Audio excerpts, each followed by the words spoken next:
Tout le monde connaît Peter Jackson. C'est le réalisateur derrière tous les films du Seigneur des Anneaux. Mais est-ce que vous savez ce qu'il a fait avant? Bah oui, parce qu'il n'est pas arrivé de suite avec une série de films à plus de 285 millions de budget. Peter Jackson, il a grandi en Nouvelle-Zélande. C'est un geek fan de science-fiction et d'horreur. Très vite, il prend la caméra de ses parents pour tourner des petits courts-métrages. Avec des amis, de l'inventivité et beaucoup de débrouillardise, il arrive à réaliser 2 longs métrages. Une comédie horrifique gore avec des extraterrestres et un film avec des marionnettes très trash. Il arrive à réaliser son premier film professionnel en 1992 avec Brain Dead.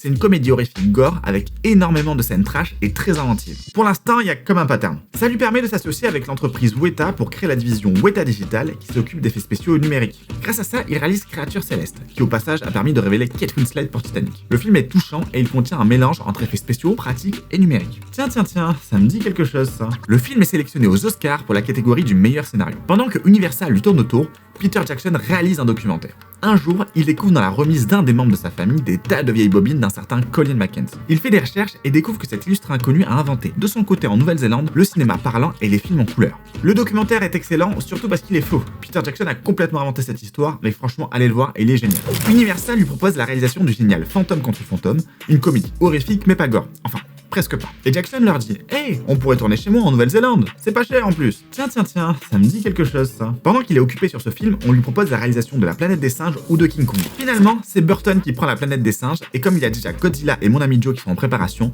Universal laisse tomber le projet King Kong. Ça saoule un peu Peter Jackson, parce qu'à la base, c'est le film King Kong qui lui a donné envie de faire du cinéma. Alors, il décide de se rabattre sur la dernière proposition qu'on lui a faite, celle d'adapter Le Seigneur des Anneaux. Une série de films qu'il réalisera en Nouvelle-Zélande, avec des effets spéciaux pratiques et numériques, réalisés grâce au studio Weta. Comme quoi, tout n'est qu'une boucle.